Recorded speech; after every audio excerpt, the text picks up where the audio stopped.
Hi, I'm Bob Powell, the host of the Exceptional Advisor podcast. Welcome. Today I'm joined by Steve Gresham. He's the managing principal at Next Chapter, and he recently wrote an article for the Investments and Wealth Monitor titled The Retirement Wake-Up Call is Here, and he joins me now. Steve, welcome. Thanks, Bob. Good to see you. Oh, it's great to see you too, Steve. Before we get started, for the benefit of perhaps the very few people who aren't familiar with you and your background and your history, do you mind giving us a brief overview? No, not at all. Not at all. So you mentioned Next Chapter, and Next Chapter really is a community that we pulled together right around the initiation of COVID as people were trying to connect. And what we wanted to connect on was the friction associated with retirement solutions. And so we were already working on that, but it just seemed to be the right thing to do to grab more people who were suddenly available and wanted to connect. If you can believe, just a few short years ago that people actually wanted to get on a Zoom call, even on the weekends. But what we realized, though, is that we had to get after this in a much bigger way. It was very easy for me to see it being responsible for the retail clients at Fidelity, the struggles that they had as they aged, and they wanted to do so much of this stuff themselves. But as they started to get much closer to the brink of retirement, they realized how complicated it was. And that's where we said, well, Next Chapter is really going to be the simultaneous move of catching the consumers who are in need and then actually helping organizations find their next chapter of delivery, if that makes sense. Yeah, that makes completely sense. You've also authored 5 books, which is kudos to you. I've only done one. Well, you have to have a hobby of some sort. I say to my adult children all the time, make sure that you're not putting all the pressure on either your job to make you happy or your partner to make you happy. You're certainly not your parents to make you happy. So you got to have something. And I found a good expression in writing. Yeah. Well, I've written perhaps over the course of my career many books, but only one book, and I wouldn't call it a bestseller by any stretch. It was a worst seller, and I still think I owe the publisher money from my advance at the time. But and I vowed to never write another book again until I wrote the marketing plan first, Steve. Yes, that's the plan. Exactly. Yeah. So you wrote, speaking of writing, you wrote a wonderful article for the Investments and Wealth Monitor here at the Institute, and I'd love for you to walk us through it. My first question is, the article outlines several key challenges facing both consumers and the financial advice profession when it comes to retirement planning. No surprise. Can you expand more on why there is such a significant retirement challenge today compared to maybe past generations? Yeah, I think it's a very interesting question. So maybe just as we kind of frame this, something that I feel compelled to share is that I got on this topic because it's very personal to me. I was the oldest of 4. I knew all 4 of my grandparents and 3 of my great-grandparents. So I actually watched in real time the retirement process. And so for me, it's just sort of a second nature discussion because I've been surrounded by older relatives and older people my entire life. My mother is still with us. She's going to be 90 next month. And I think what they would all say in response to your question is that the reason why it's so much of a challenge for this generation of people as they're retiring, and as you know, with your work and mine at the Alliance, Peak 65 is happening here in 2024, the most number of Americans to ever turn 65, and certainly in history and probably in the foreseeable future. What my grandparents and my great-grandparents would say is that this generation has expectations beyond their level of preparation. And so they rolled fairly seamlessly into retirement, which is a fairly new thing because in the old days, most people didn't actually survive very long, much past that expected time of retirement. So they had a plan, each of them, and when you have a plan, everything becomes manageable. The thing that I observe, again, with age contemporaries of mine, is that if they have money, they're still not really emotionally prepared. We make a lot of jokes, especially in my neighborhood, that pickleball has saved some of my friends. I'm not an aficionado. I've got other stuff that I need to do. But I think that's part of the issue. It is the lack of preparation relative to very, very high expectations. That's what I think is the core of the challenge. And we can dig into that some more, but I think that's the headline. Yeah, it's interesting. And I should mention, we at the Institute, we're trying to do our part. We purchased from the Retirement Income Industry Association several years ago retirement management advisor certification. And we're trying to help advisors get a better handle on how to help their clients prepare both financially and emotionally for retirement, as well as to learn how to manage and mitigate some of the risks that their clients will face in retirement. We can talk more about that in a bit. But Sure. one of the things from my perspective, at least with the RMA and given your work at the Alliance, is this notion of creating lifetime income. And when I think about what's different about this generation versus previous generations, I think of my own father. He had a defined benefit plan, which provided lifetime income. I don't have a defined benefit plan, and my peers don't have defined benefit plans, and many of them will have to figure out how to create lifetime income from their savings. Yeah. Yeah, exactly. So, again, my mother's going to be 90. She was in academics and in medicine. My father was in academic medicine for 45 years. She lives off of the monthly deposits that come from 4 TIAA annuities that were part of my father's benefit plans at 4 different universities, as well as the work that he did for the State University of New York, where he ran rehabilitation medicine. And so he's got a pension from that, as part of the benefits package. So she gets 5 checks a month. Her primary objective is to make sure that her checking account balance is higher at the end of the month than it is at the beginning of the month, and everything else can be fine inside of that. But it's that total that I think my grandparents, great-grandparents would say, my parents never lived beyond their means. It was not how to fund a lifestyle that they sought. It was, here's how much money we have, what can we do with it? And I'm not sure most people approach it that way. No, and I'm afraid I think there are a lot of things to blame for it, and this notion of consumerism and easy credit in our country haven't helped over the years, and it's become more fashionable to brag about the car that you bought than the savings in your 401k. Yeah, I think that's true. Yeah. So you mentioned the problem of scale and how the current advisor to client ratio makes effective retirement planning very difficult. What specifically needs to change in the advice industry's business model to improve that ratio? Yeah, so the scale of the challenge is difficult, right? So we talk about actively the 70 million remaining baby boom generation folks. And if you look at who's actually got money and who's trying to engage with the financial industry, I think it's a question of design. The current financial services industry, especially the advice industry, was created in the image of boomers who are saving and investing for the future. That was a very long way away, kind of fuzzy objective. And we're just not geared right when you look at the way practices are structured across the industry. So if you look at very, very high touch models like family offices and some of the best RIA firms, private client groups, there's a smaller ratio of clients to advisors.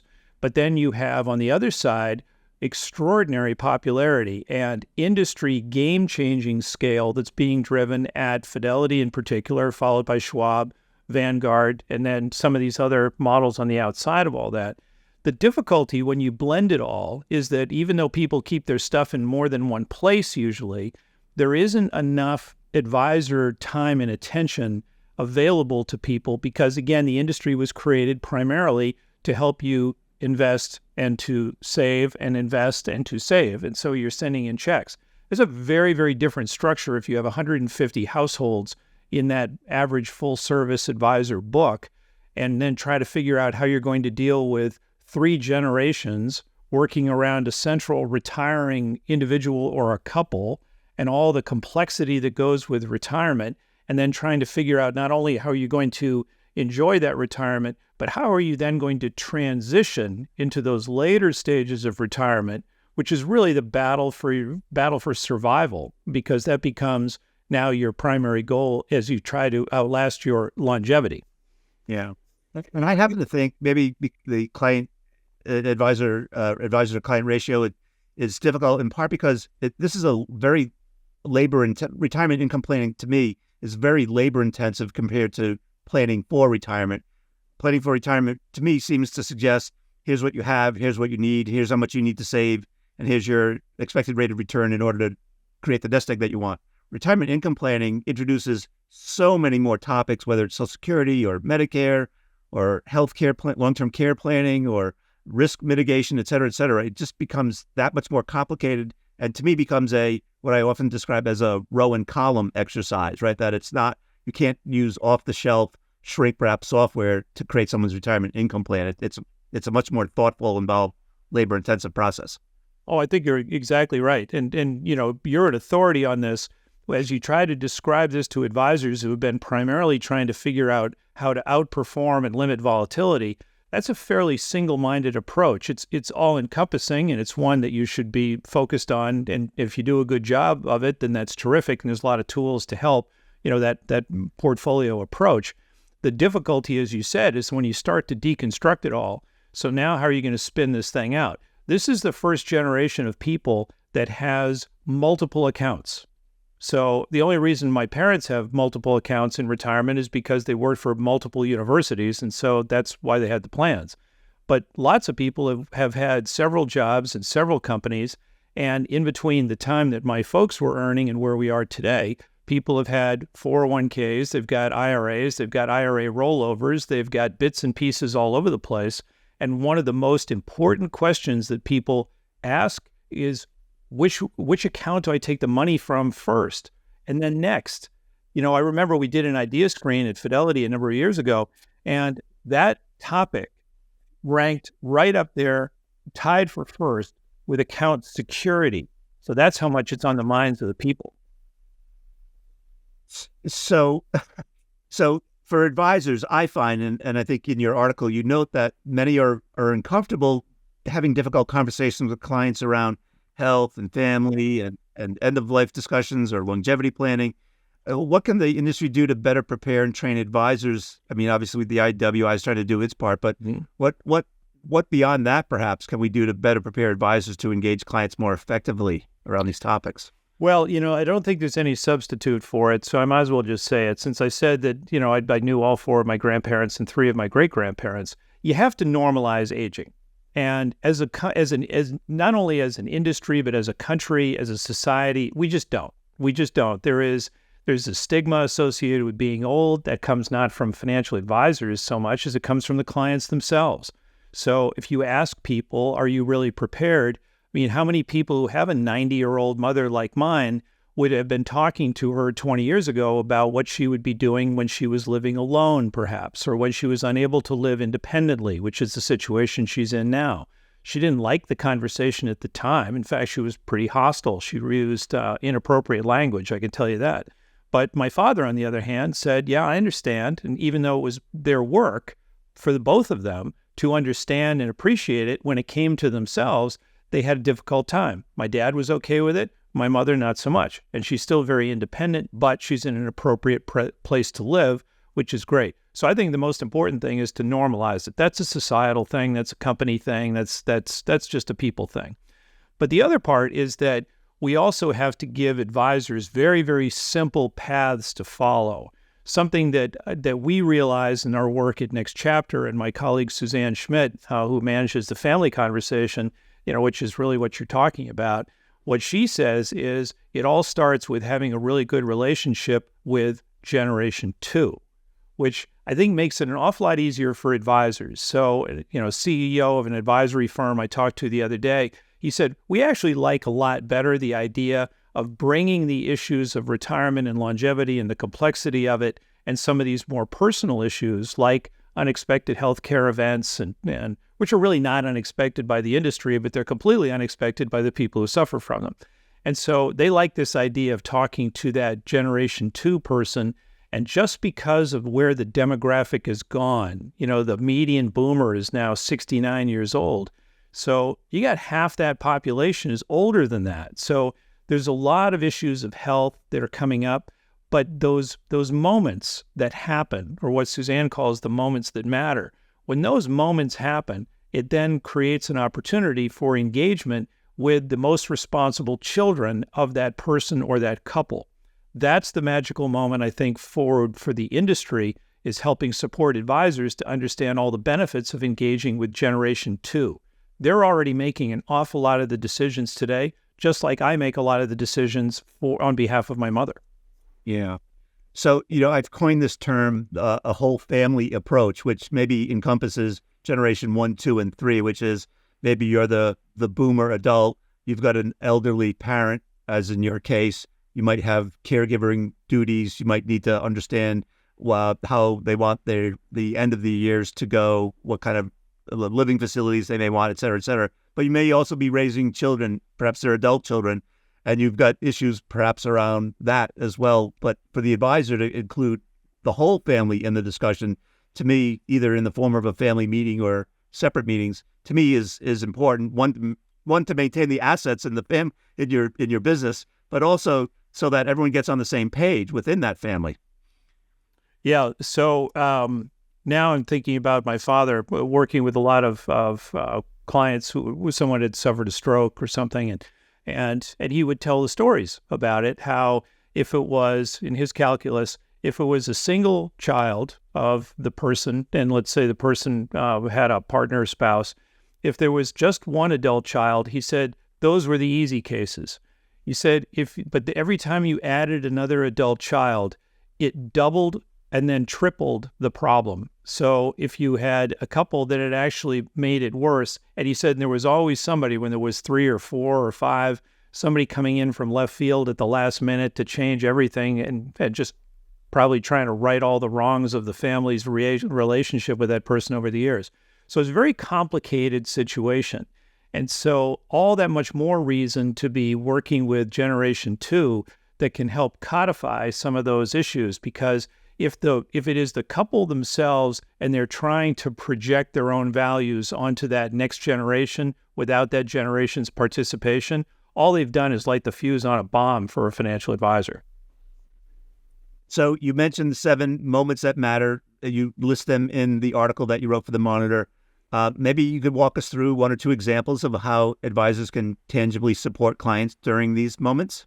Yeah, so maybe first provide a little bit of context for what these are. So the 7 moments that matter are the moments that we found, primarily life events, in the work that we've done over the years, because we've been at this family conversation thing since 2015. So it tracks way back, and it's been a journey.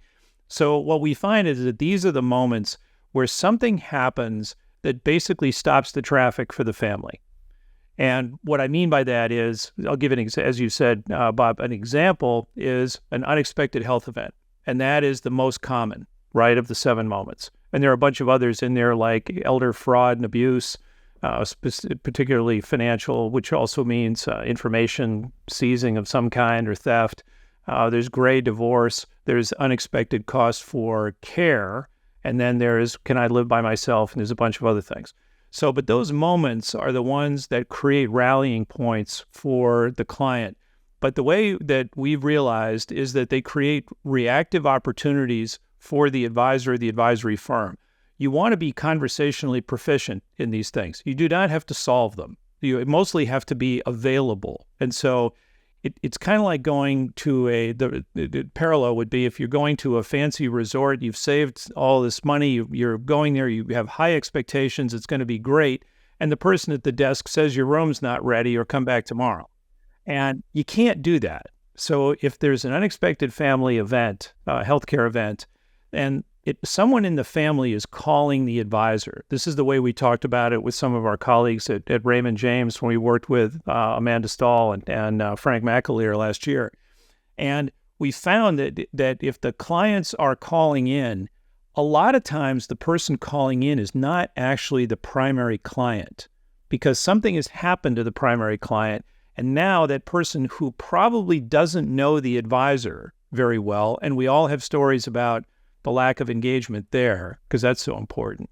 So somebody is calling, they're not really sure what they're going to hear on the other end of the phone when they pick it up, because this is a phone call, by the way. This is not necessarily an email. Oh, if Frank had a stroke last week and I'm not really sure what to do. So someone's going to call. They don't really know what you're going to say. And then, as my colleague Suzanne says, there's a shelf life to the response. And if you can't find a way to understand, be empathetic enough to understand that the call itself was very difficult for the person to make, you're in trouble already. And that's the stuff that resonates with this Gen 2 contact that we're talking about. Gen 1 clients are not often fired very often, but Gen 1 advisors are. And Gen 1 advisors, though, are not fired by Gen 1 clients. They're fired by Gen 2 clients. So this is where it happens. So family health event's a big one. And then that immediately sets into motion questions about who can actually make decisions. And a very, very good example of this was in COVID, where if that primary household contact for the advisor, if that person went into a hospital and was locked down, no one could get to them. So you couldn't make any decisions on their behalf if you didn't have the appropriate papers, so power of attorney, trusted contact, all that. And most people don't. So that's where we started. You can extrapolate from there how quickly the wheels come off the cart if you haven't gotten your act together around, well, can I live in my home, my mother's sole issue of the 7 moments? Can I live in my own home for as long as I want? I think about, you mentioned trusted contacts. I'm sort of aghast at how few advisors, it's not required, right? It's sort of suggested by the various authorities, SEC, FINRA, et cetera, state administrators. The prevalence of a trusted contact within the firm seems to be lacking. Do you see that too? Yeah, unfortunately. So I spent 2 years on the SIFMA Private Client Committee working on trusted contact. And I really couldn't understand what I referred to, and I will refer to it again. It may not be politically appropriate, but I think it's naive for a financial advisory firm of any size, and these are the biggest in the industry. I think it's incredibly naive not to have some level of responsibility that the firms will be held to make sure that the clients do not harm themselves. You need today more paperwork for sending a minor child on a Ferris wheel at the local fair than you do to put a $20 million client in a position where they may not be able to make good decisions and actually may be of limited capacity to do that. We have to be able to help these people help themselves. And part of it is just being incredibly realistic about the humanity associated with people getting older. That's part of what I mean by normalizing. Yeah. And in the article, you have a chart, a bar graph that looks at the issue of cognitive decline and people's fear of suffering from it. It's remarkable, quite frankly. Yeah, the speed with which this is going to happen. Again, this is normal, right? So if you look at the article, it's what I refer to as the new S-curve, and I used it in a conversation, at the Tiburon CEO Summit back in December. And it's my go-to slide because it shows the trouble that's ahead. And again, we talk about moments that matter. If you have money and something happens to you as a result of being older, and it happens to you, to your physical person, you probably have advantages in being able to take care of that. Knee replacements, other things, that's really not as spooky as if something happens to your ability to stay independently thinking and being able to care for yourself. Relative issues of aging all pale when we start talking about cognitive decline. And it is so prevalent, and there's almost no one that doesn't know somebody intimately. My mother-in-law died of Alzheimer's. I had 2 of my great-grandparents died of Alzheimer's. I see it everywhere we go in our world, and it's just every place. So I find it absolutely amazing for people to believe that they can have a retirement and look forward to their longevity and not recognize that there is a possibility that Mother Nature has a plan, and it doesn't necessarily mean you can do everything yourself. Yeah. By the way, I'm 9 weeks post-op total knee replacement, so it's we just experienced it. The other thing I'd make mention of is I quote Michael Finke's study all the time from 13 plus years ago, I think, where he looked at financial numeracy and decision making, and as people's numeracy decline, perhaps due to cognitive decline, that their confidence in their decision making stayed level, which to me means that they were becoming increasingly more confident about the bad decisions that they were making as they aged. And if that's the fate that awaits all of us, we better be making decisions now to accommodate our older selves, I guess, right?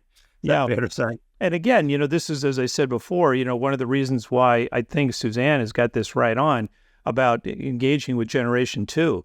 If the cognitive problems, especially if they're quite severe for your client, let's say in the financial advisory world, if your primary client has got severe cognitive issues that develop, and it only goes one way, by the way, which is one of the reasons why I think more and more regulation is headed our way than less, because right under the old rubric of know your client or know your customer, if you know that they are suffering at some form of a cognitive decline, it doesn't get any better. So you've got to be able to check in and have some accommodation for that. But again, back to the issue, if somebody has a cognitive decline at a certain level, it actually is not really their problem. It becomes almost immediately the generation two, the responsible children, becomes their problem. And that's why being able to engage with them, having them know where to go if and when something happens is so critical. Yeah. Before we move on, someone asked me at a speech I gave last week when I was talking about cognitive decline, they said, what about the issues, not so much when your client has cognitive decline, but what happens when your advisor or someone on the advisor's team has cognitive decline and is not doing right by the client? Yeah. So because I've been around for so long, I've had this experience as well. I've seen it in a few places. And I remember many years ago having to deal with an advisor at the firm where I was an executive. And we had to talk to the advisor because he had discretionary authority, trading authority over clients' accounts. Now, this was in the late 80s, and that was an unusual thing at the time.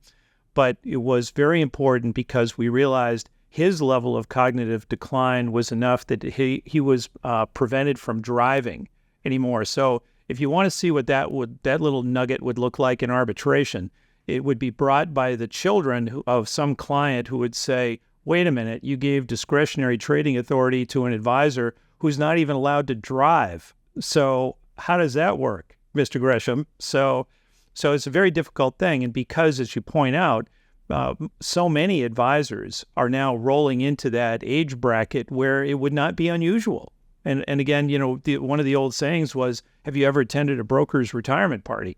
I mean, it's a great job to hang on to if you want to. And I know a lot of advisors that are as old or older than their clients, and they don't want to give it up, just like a lot of people wouldn't want to give up their job.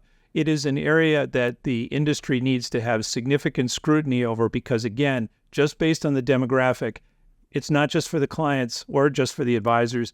Everybody that is aging, this what I would call degraded longevity is not far away. Yeah. Speaking about a job for life, years and years ago, I got to interview a gentleman named Winslow Weber who worked at Moores and Cabot in Boston. You may recall the firm name. He was a stockbroker in 29 during the crash, and still a broker in 87 during that crash. And his advice to me about stock market crashes were that these things go in cycles. Nice. That's fantastic. Great advice. Let's move on. You mentioned in the article some survey data on the communication gap between advisors and clients on the topics like annuities and portfolio allocation strategies. Why does the gap exist and how can it be bridged? Yeah, so you're referring to what we call the PRIP study at the Alliance for Lifetime Income, which is just a fantastic organization. And because the Alliance is focused on trying to help the consumer empower themselves for a better and protected retirement, they're helping advisors to see what's really in the head of the consumer. I think this one, and you would know it as well as I would, Bob, I think this one's just a communication issue. I think it's semantics, but it's growing. And that's the part that I think is tricky. So advisors focused on stuff that they think clients should be worried about usually reflects the advisor's own areas of expertise. You should be concerned about the markets. To your point about the stockbroker from Moores and Cabot who made it through 60 years worth of markets, it's the same kind of thing. They know that there's going to be a recovery. It's a long-term thing. Ordinary people who don't live in our industry just don't feel that way. They don't have that perspective. Therefore, they don't have that level of confidence, and they're anxious. And so if you tell them, well, studies say, they said, yeah, but I'm not in the study. It's my account. And so what somebody would say is a great long-term capability, and we should really stay invested, and that always works out. Yes, however, we can come back and say, well, you are aware of sequence of returns risk. That's advisor language. Client language is, if I'm 65 and I go to take my money out of my retirement account and the market goes boom the next day, that's not good. I sometimes think of it as we talk about in the world, the law of large numbers, but for the client, it's the law of one number. It's their number, right? That's exactly matters. Right. Yeah.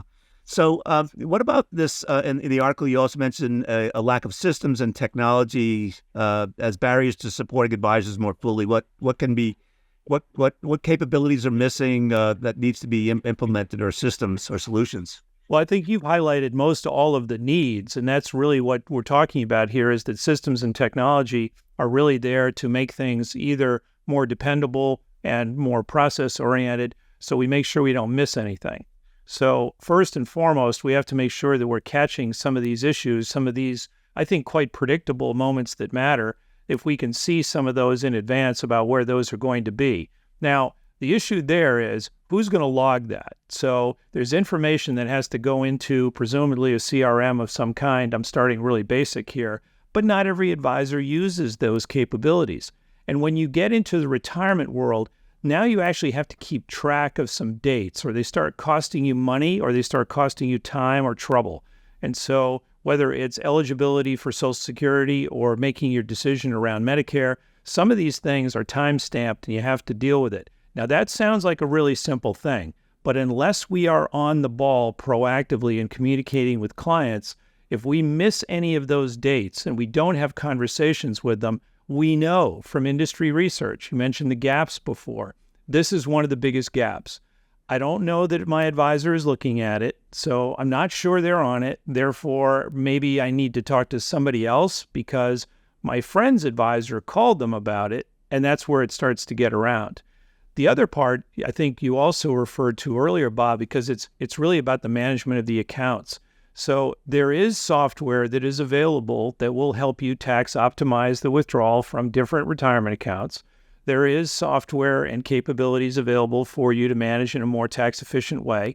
And there's lots of software and planning stuff available for you to household multiple generations of accounts and optimize for the results inside of that. We then run into the other point, which is it's there, but it's not being used. So we make a joke in next chapter that adoption is the new innovation. So there are these capabilities that are out there, but we see time and time again that a bunch of clients have them and a bunch of clients don't. Well, why is that? And so I think there's a challenge for advisory firms about whether or not the agent-based system that I'd referred to of the individual advisor creates one level of service. And if another agent or another advisor doesn't use those same capabilities, then it's a different level of service. That cannot happen inside of the same firm. That's a terrible value proposition challenge. Yeah. So with respect to systems, there are a couple of things that I observe, and I'm curious for your opinion. One is in some cases, the advisor is restricted from maybe mentioning solutions that may be appropriate. At one large brokerage firm, for instance, the advisors are not allowed to talk about reverse mortgages, even if it was an appropriate vehicle for someone to use. Or we recently just published a paper in the Retirement Management Journal where we looked at, it was a paper written by David Blanchett and Jason Fichtner, where they looked at advisors and whether the degree to which they are recommending to their clients that they delay taking Social Security, but use their IRAs or taxable accounts as bridge money in order to do the delay. And what they found was that in many cases, the advisor was not recommending that they delay, in part because they did not want to lose the assets under management, because that would result in a loss in income or revenue for them.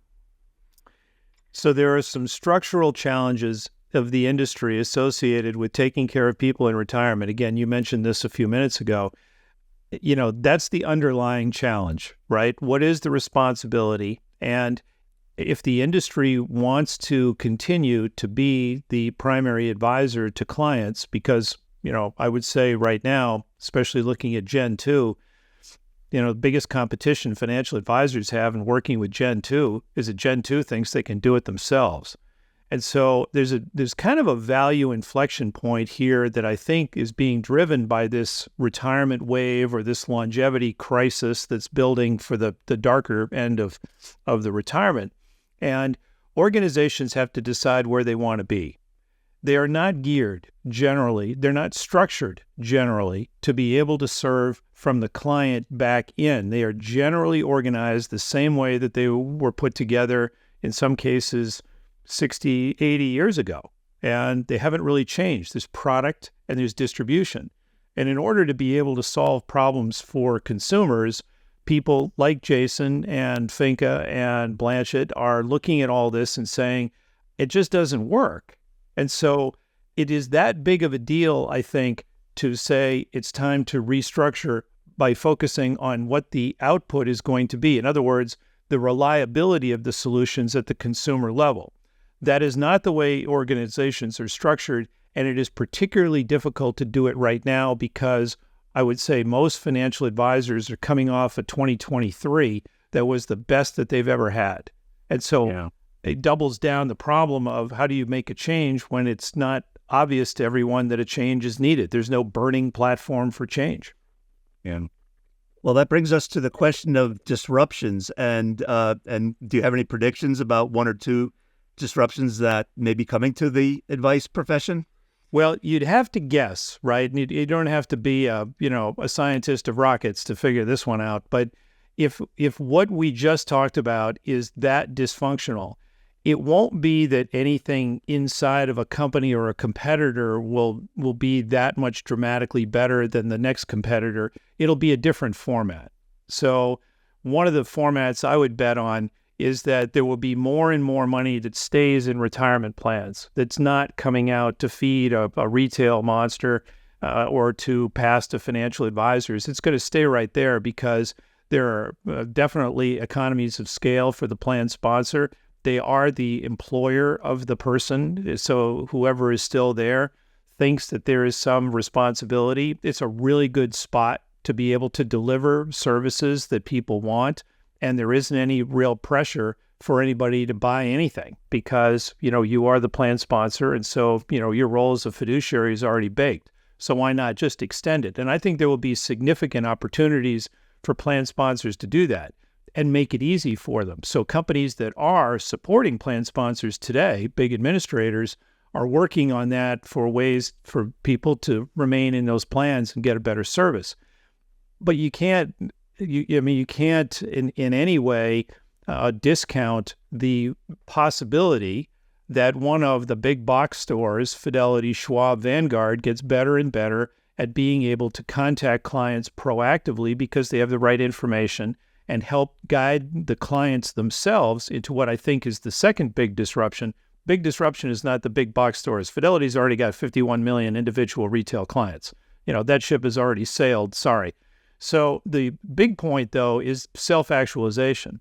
And so if people can't get somebody to do something for them, they're going to figure out how to do it themselves, and they're going to get an awful lot of help.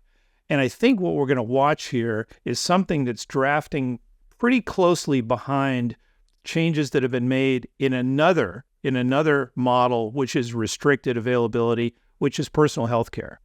And we saw, again, with COVID was the wake-up call to the capacity issues and serviceability for the medical profession. You ain't seen nothing yet. When you think about the aging population, it's going to be a significantly bigger problem.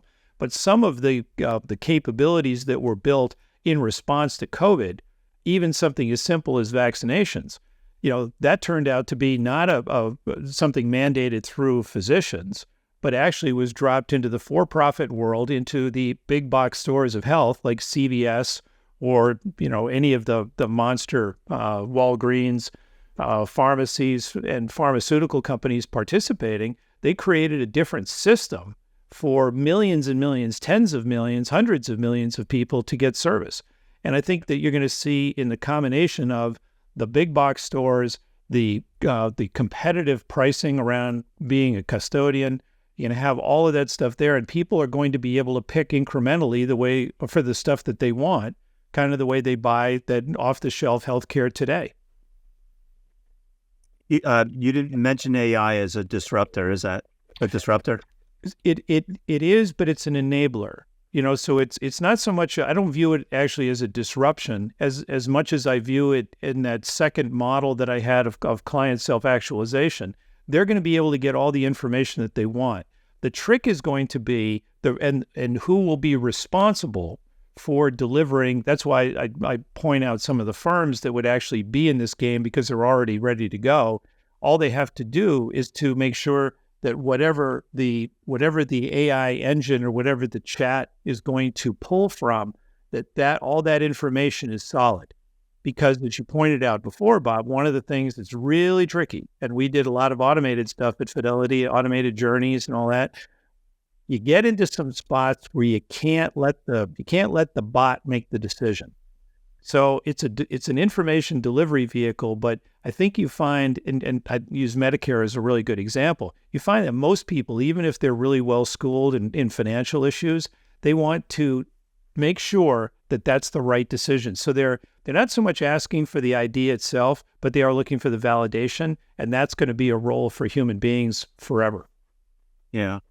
One last question about disruption, Steve, is sometimes people have said, oh, the next competitor will be Amazon, Apple, you name it, some large company that could easily move into that world. Any thoughts about that? Oh, sure. Amazon's already there, right? So, Yeah. in the healthcare business. And I still think the healthcare business is a little more complicated than the financial world. So, but call me old fashioned.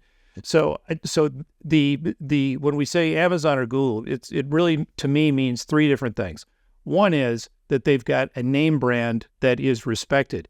It is fascinating to me to watch younger generations get comfort from a bank that will use an app for them to look at. Now, you and I, being kind of old fogies, would say, well, if all your banking information's on your phone, you do realize that increases your risk. So maybe that's not the safest bank in the world.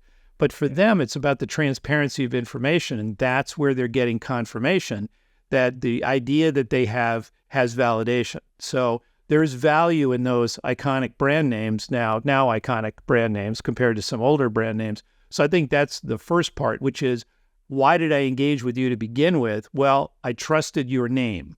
Okay, so if that's Amazon, Google, and you think that that's trustworthy, then that's a start that other people are just not going to have. The second thing, though, is that they've already got information. They have a way to package that information. They are experts in using that information back at you, with apparently you not having any problem with that. That is enormous. If every financial advisor working with every client had all the information about the client's situation, they had it at their fingertips. And as you said before, a lot of the firms won't even let you use it. You can't solve problems. So here, they're information monsters, and they know how to package it, channel it, and use it correctly. That's the second thing. And the third thing is they're willing to invest. And that is such a big deal. It is not going to be a scramble for, hey, we have to fix this thing because we've got outflows. It's going to be because we're leaning in and we see an opportunity. So I think that's actually a foregone conclusion.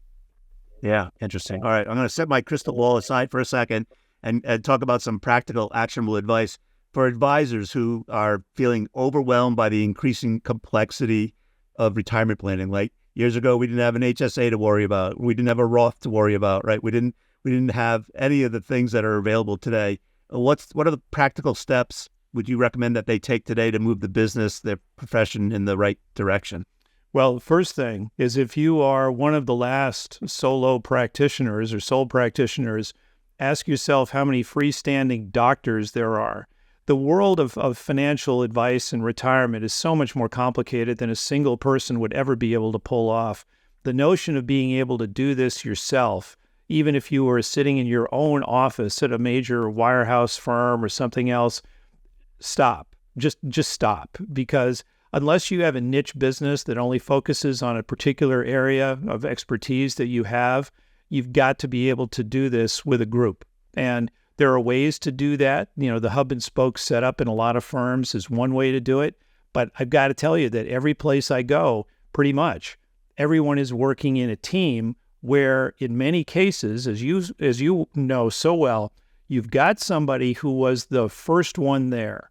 And they're the one that grew up with the investment side and moved from being a stockbroker to moving into managed accounts and becoming a consultant for the first time. This move is actually bigger and more complicated. But the good news is you can hire people to do this stuff. You've created the top line revenue generating opportunity of that family and the assets that they have. Everything that gets done from here is much more, I would say, I don't want to minimize this in any way, but each of these are tasks. So they are very defined tasks. They are generally very detail-oriented tasks, but think about whether or not it's appropriate for that hunter-gatherer advisor that really is the one that is encouraged and has been grown in the current model of financial services in the U.S. That person as a hunter-gatherer should not change. Their target should change a little bit, but you don't want them sitting down with pages and pages electronically of an application for long-term care or to understand which account to take out next. You don't want them doing that work. And I was with a bunch of advisors last week. They're among some of the best hunter-gatherers in the world. And I said, we don't want you to change.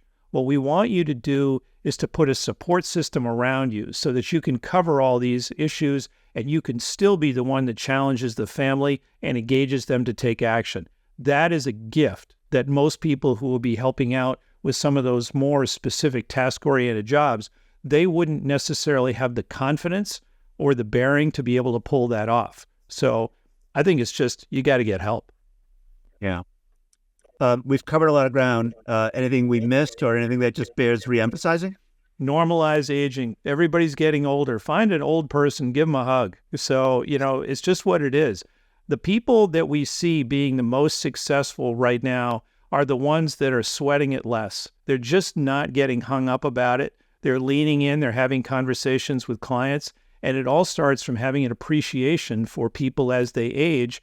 And it's really, really very interesting to me that the people we see who are making the greatest advances are the ones that have already had some kind of aging issue in their own family. And you know that so well yourself. Yeah.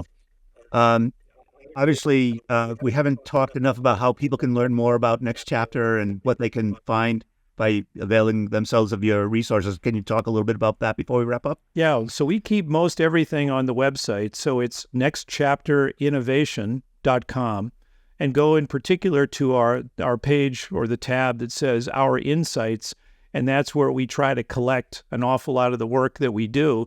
And then Advisorpedia that's our media partner for Next Chapter, and Advisorpedia is the fastest growing platform for information in the industry. What we like about them is that, led by Doug Heikkinen, former Schwab guy, is that they're reaching out and providing information so that you can access it if you're an advisor or if you're a consumer. So there are no walls. That's another observation that I have, is that we've got to take down the walls. Tracking your cookies and having stuff behind a paywall or a login. Get over it. Let people have all the information. Let's all look at the stuff together, because we're going to have to solve it together. Yeah, that's great. So ex-Fidelity and ex-Schwab guy working together arm in arm. Yeah, ironic, isn't it? It's okay by me, and it's okay to get rid of paywalls. I agree. Steve, I want to thank you so much for sharing your knowledge and wisdom with us. This article is great.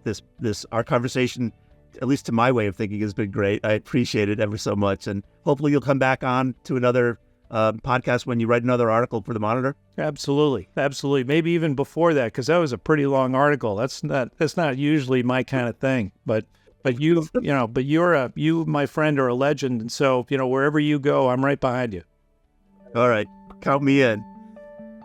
Thank you for listening to the Exceptional Advisor Podcast, brought to you by the Investments and Wealth Institute.